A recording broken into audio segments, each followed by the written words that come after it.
اور ہمیشہ آپ ان کو ایئر وائی کیو ٹی وی کے پروگراموں میں سنتے ہیں دیکھتے ہیں. جناب قاری محمد یونس قادری صاحب تشریف فرما ہیں. السلام علیکم جناب. وعلیکم السلام سرور رمضان بھائی، مبارک بہت کی آپ شکریہ کو بھی جی. آپ مبارک. کو بھی مبارک ہو جی اور سرور کیا بھائی. فرماتے ہیں نعمت افطار؟ ناظرین کرام، الحمدللہ ہمیشہ کی طرح میرے انتہائی محترم سینئر ساتھی جناب عزت ماما الحاج سرور حسین نقشبندی صاحب، جن سے میں بہت کچھ سیکھتا رہتا ہوں، میرے ساتھ ہوتے ہیں اور الحمدللہ نعمت افطار کے اس بابرکت پروگرام میں ہم حاضر ہیں. میں سب سے پہلے سرور بھائی کی جانب سے، اپنی جانب سے اور اے آر وائی فیملی کی جانب سے، خاص طور پہ مشفق و مہربان قبلہ حاجی عبدالرؤف صاحب کی جانب سے، محترم عامر فیاضی صاحب کی جانب سے، اور میں میرے کیمرے کی آنکھ کے پیچھے یہاں اس سیٹ پر جتنے بھی قبلہ ظہیر بھائی کے ساتھ جتنے بھی میرے حضور کے غلام جلوہ فرما ہیں جو محنت کر رہے ہیں، سب کی جانب سے تمام امت مسلمہ کو میں رمضان کی آمد پر مبارکباد پیش کرتا ہوں. اور سرور بھائی، ابتداً میں بڑی خوبصورت حدیث پاک پیش کرنے لگا ہوں اور بڑی ایمان افروز، آپ سنیں گے تو آپ کا ایمان تازہ ہو جائے گا. حضرت انس بن مالک رضی اللہ تعالیٰ عنہ سے مروی ہے، یہ وہ صحابی ہیں جنہیں 10 سال میرے آقا کی خدمت کرنے کا اعزاز عطا ہوا. 10 سال ناظرین سبحان کرام، اللہ. دربار مصطفیٰ سجا ہوا ہے اور میرے کریم آقا علیہ السلام فرماتے ہیں، میرے غلاموں تمہیں پتہ ہے کہ تم کس کا استقبال کر رہے ہو، کون تمہارا استقبال کر رہا سبحان ہے. اللہ. سبحان ماذا تستقبلون ماذا یستقبلکم، تم کس کا استقبال کر رہے ہو اور کون تمہارا استقبال کر رہا ہے. ناظرین کرام، جب یہ بات ہوئی نا تو عمر فاروق رضی اللہ تعالیٰ عنہ مراد مصطفیٰ بھی دربار مصطفیٰ میں حاضر تھے.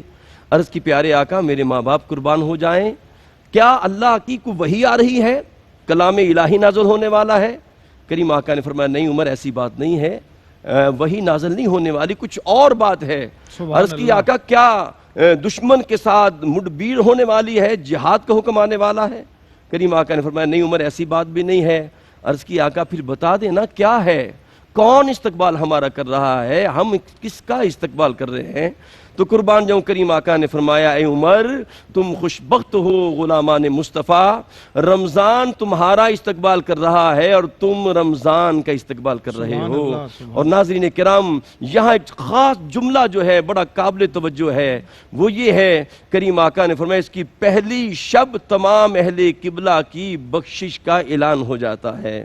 اور انشاءاللہ مہمانوں کی جانب بڑھتے ہیں. میں چاہوں گا پہلے ہمارے درمیان عظیم شخصیت جلوہ فرما ہے سرور بھائی، اور ہم ان سے حمد باری تعالیٰ سے ہم آغاز کریں گے. وہ کہتے ہیں نا، تیرا بندہ تیری توصیف و ثنا کرتا ہے، تیرا بندہ تیری توصیف و ثنا کرتا ہے، میرا ہر سانس تیرا شکر ادا کرتا ہے. اور سرور بھائی، مہمانوں کا تعارف بھی ہم کرا دیں.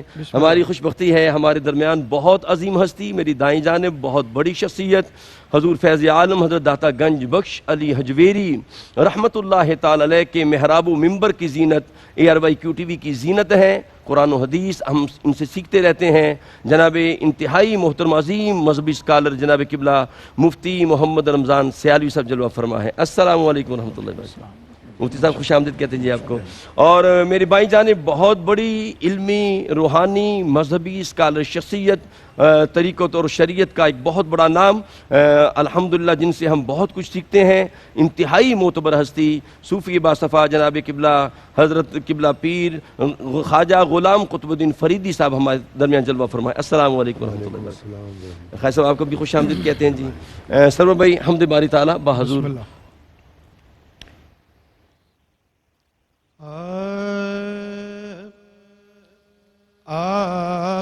آغاز و اختتام